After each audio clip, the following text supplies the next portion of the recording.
Et cette fois, nous allons bien sûr parler du marketing par l'IA, la troisième ou le troisième grand changement avec l'intervenante de suite.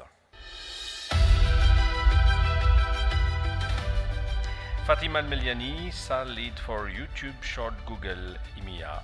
Et à vous la parole, Fatima Al-Meliani. Bonjour et bienvenue. Aujourd'hui, je vous propose un sujet autour de l'intelligence artificielle dans un monde de 2023 où on en a déjà beaucoup entendu parler. Je m'appelle Fatima Engliani, je suis responsable des solutions YouTube Shorts chez Google pour la zone EMEA et je suis ravie d'être parmi vous, quoique virtuellement. Alors voilà, ça y est, nous y sommes. Bienvenue dans un monde propulsé par l'intelligence artificielle, un monde où déjà les méthodes de travail sont audacieuses. Elles nous permettent d'exploiter tout le potentiel des capacités analytiques, prédictives, génératives de l'intelligence artificielle. Elles commencent tout juste à apparaître, mais elles ont déjà des pouvoirs presque magiques, un champ de possibilités énorme qui s'offre devant nous. Au cours des prochains mois, nous allons voir d'innombrables exemples inspirants de marques, d'entreprises, d'organisations qui utilisent l'intelligence artificielle de manière incroyable. Alors, je vous propose, pour cette présentation, de faire un petit point sur justement cette technologie-là. L'intelligence artificielle, elle a récemment, comme je vous le disais, été catapultée sous les projecteurs.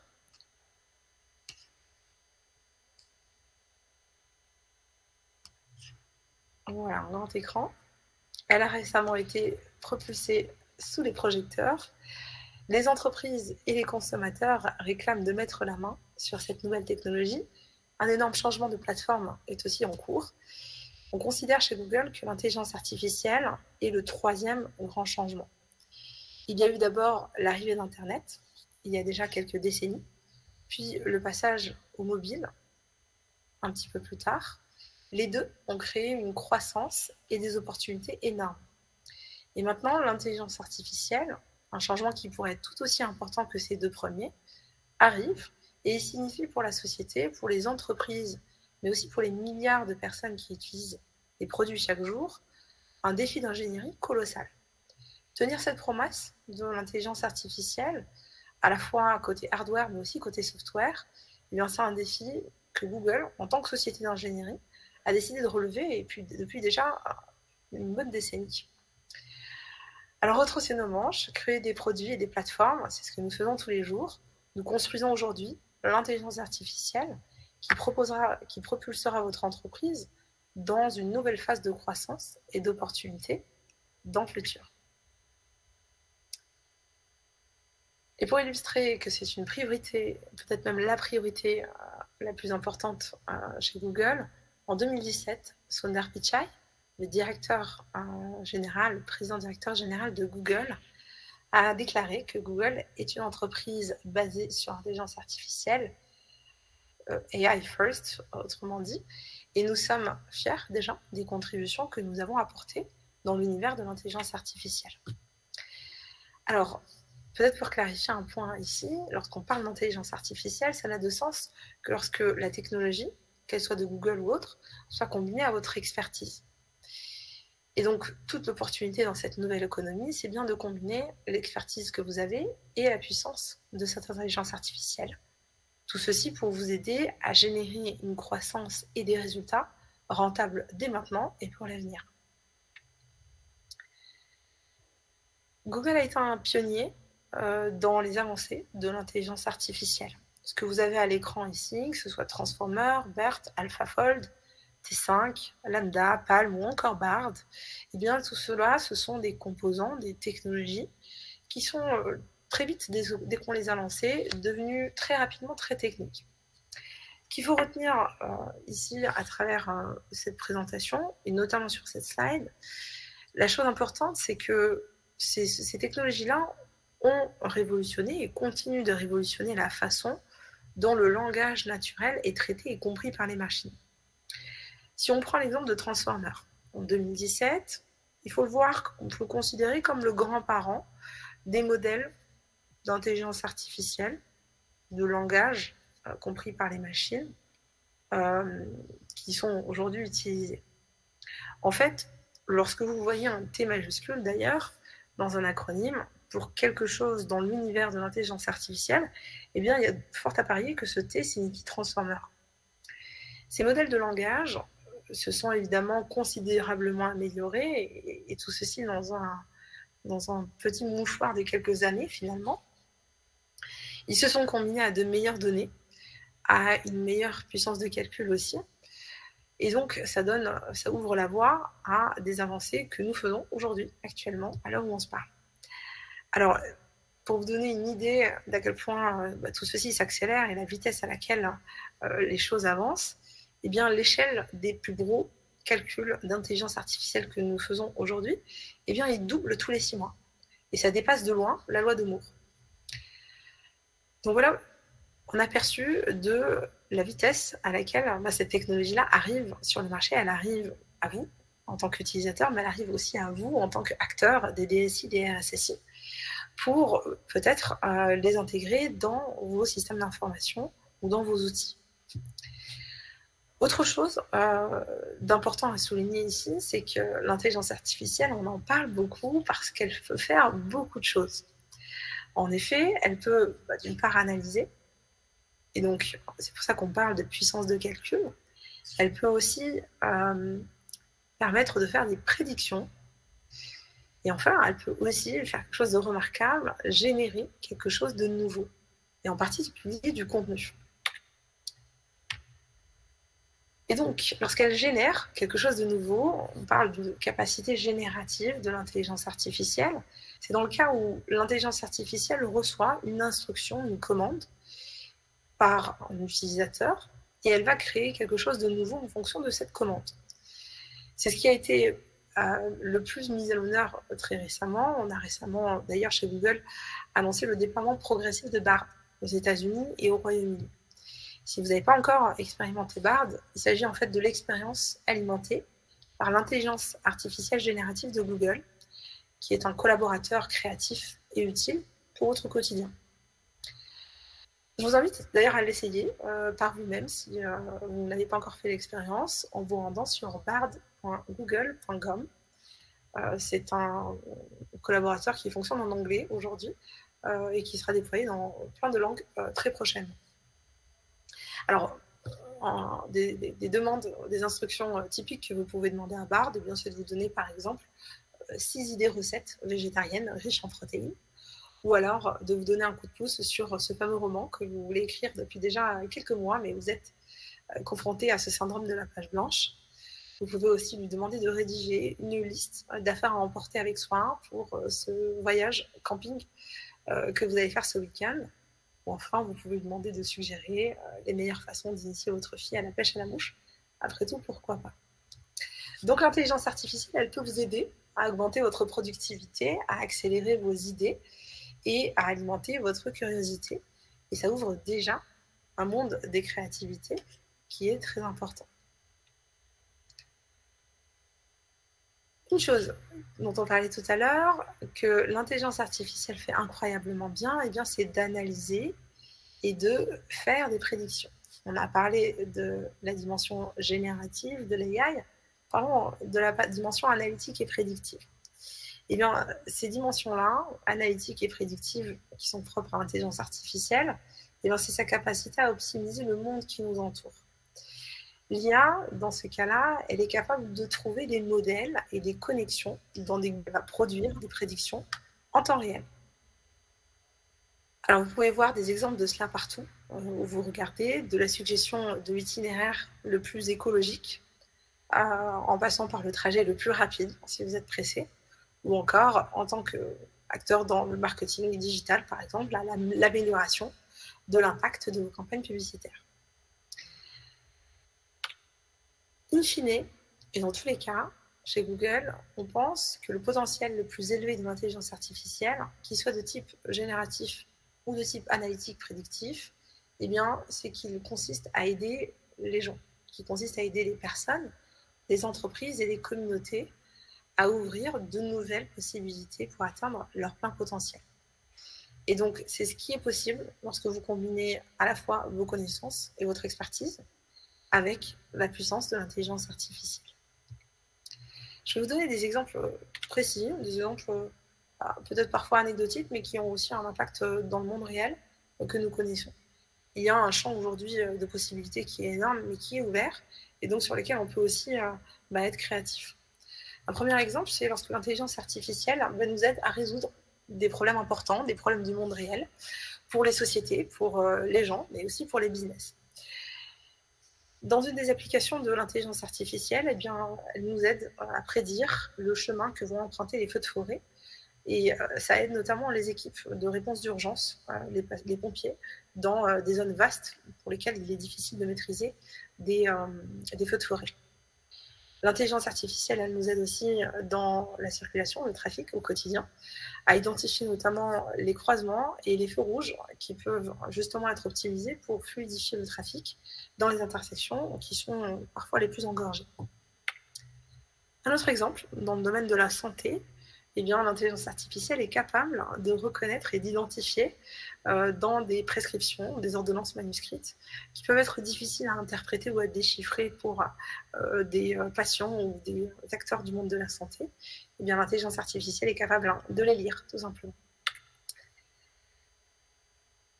Et si on fait aujourd'hui un focus sur le monde du marketing, un monde que je côtoie déjà depuis plusieurs années chez Google, eh bien, dans le cas de l'intelligence artificielle, elle va nous permettre aussi de multiplier à la fois nos audiences marketing et donc d'aller chercher nos futurs clients dans un bassin beaucoup plus important. Il va vous permettre aussi de générer des résultats, une croissance rentable et d'aller trouver ces fameux clients là où ils se trouvent, peu importe l'imprévisibilité de leur comportement. Et donc d'améliorer votre créativité, d'aller chercher de la valeur nouvelle et un impact plus important pour votre entreprise.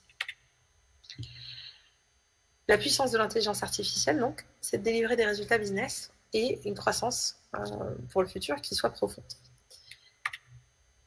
Dans le cas des acteurs du monde du digital, eh bien, une des applications que l'on propose aujourd'hui, eh bien, c'est tout simplement d'aider des annonceurs, des marques qui communiquent et leurs partenaires médias à aller justement chercher des opportunités de revenus incrémentales à travers notamment des nouvelles façons de faire de la recherche.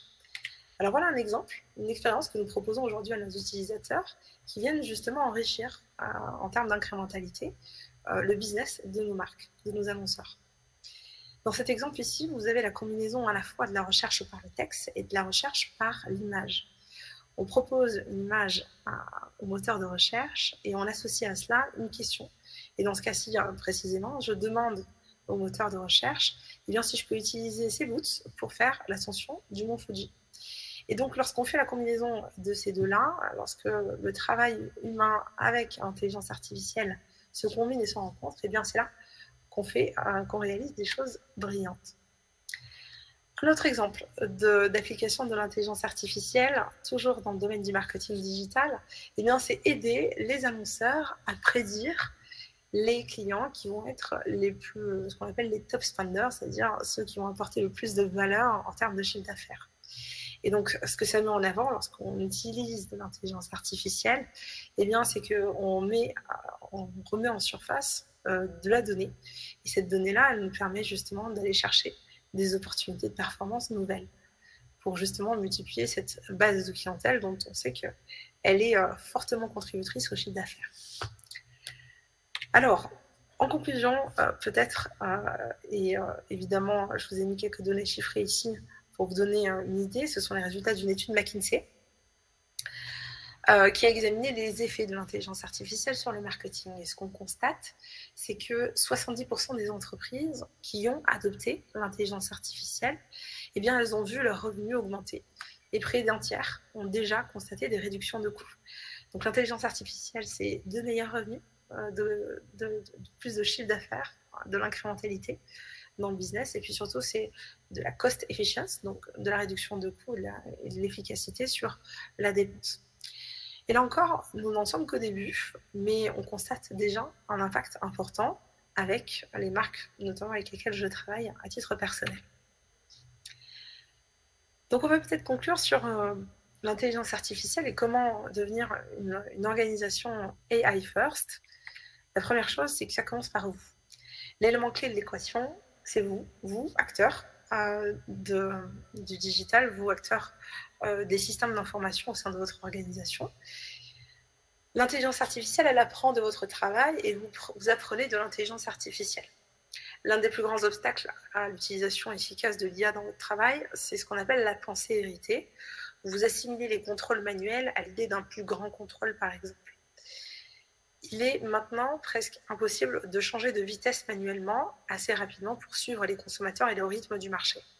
Notamment, on parle de ça lorsqu'il s'agit, par exemple, d'adapter les coûts par clic à un moment de saisonnalité où les volumes de requêtes sont tellement importants qu'il est difficile pour un moniteur humain d'adapter le niveau du coût par clic à la demande du marché. Et donc, ces nouveaux produits alimentés par l'IA, ils sont plus faciles à adapter à vos objectifs commerciaux. Ils connectent aussi de manière transparente vos sources de données et ils fournissent les résultats dont vous avez besoin. Donc, utiliser l'intelligence artificielle, c'est pas seulement échanger une voiture plus lente contre une plus rapide, c'est aussi, c'est comme conduire un jour où chaque feu passe au vert lorsque vous vous approchez. Et donc, c'est aussi être capable en fait, d'anticiper et de prévoir tout ça. Ça ne signifie pas remplacer l'humain, c'est aussi important de le dire. Vous êtes toujours bien aux commandes en tant qu'acteur, mais vous travaillez avec l'intelligence artificielle pour aller produire de meilleurs résultats et atteindre surtout vos objectifs plus rapidement et plus facilement. Je vais terminer peut-être avec toujours une citation de Sundar Pichai ici. Finalement, en conclusion, on en est où? Eh bien, l'intelligence artificielle, elle est là. Elle est bien là, vous l'utilisez déjà peut-être vous-même. Et en ce qui concerne l'intelligence artificielle, il y a déjà deux choses qui sont déjà vraies. La première, c'est comme je le disais à l'instant, vous l'utilisez déjà vous-même en tant qu'utilisateur.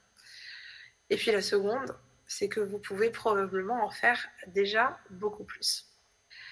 Un exemple où vous utilisez déjà peut-être l'intelligence artificielle, si je prends l'assistant email de Google, si c'est cette messagerie que vous utilisez, eh bien il vous aide à écrire déjà plus vite vos emails. Il vous donne des suggestions pour compléter vos phrases en appuyant simplement sur un bouton. Et aujourd'hui, vous n'avez pas forcément besoin d'écrire ces longs emails, puisque cette fonctionnalité disponible vous permet d'aller plus vite. La technologie, elle a le potentiel de fournir aujourd'hui aux entreprises et aux organisations de manière générale un puissant avantage concurrentiel. Cette technologie-là, elle doit être guidée et cette orientation, eh bien, elle vient de vous, elle doit venir de vous et de votre expertise. Lorsque vous donnez de la donnée de qualité supérieure, de la donnée riche, eh bien, les systèmes d'IA peuvent comprendre et s'améliorer au fil du temps. Ce qui signifie que plus tôt vous vous y pencherez et plus tôt vous aurez des performances qui seront d'autant plus grandes.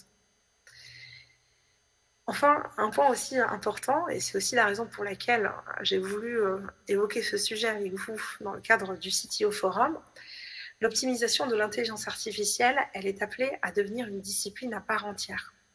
Et les acteurs de l'IT, comme les leaders du sujet en interne, vont créer ou envisagent de créer, ou peut-être l'ont déjà fait, en tout cas dans certaines organisations c'est déjà le cas, des centres d'excellence au sein de leurs organisations pour aider les départements, les différents départements de l'entreprise à partager et à faire évoluer ce qu'ils apprennent.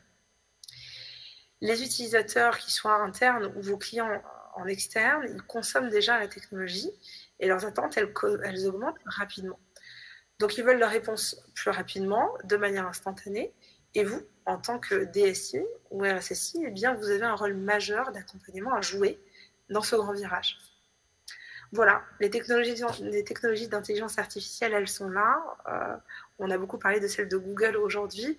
Elles sont là pour vous aider à suivre le rythme de ce changement et à vous aider à vous connecter avec vos clients et vos utilisateurs de manière rapide et à grande échelle. Sundar le disait, traduire ces types d'avancées technologiques en produits qui aident des milliards de personnes, c'est ce que Google a toujours fait pour prospérer. Et cette utilisation de la technologie qui est audacieuse, mais aussi responsable, elle est essentielle pour nous aider à remplir notre mission d'organiser l'information mondiale et de la rendre universellement accessible et utile. J'espère que vous avez aimé ce que j'ai présenté aujourd'hui.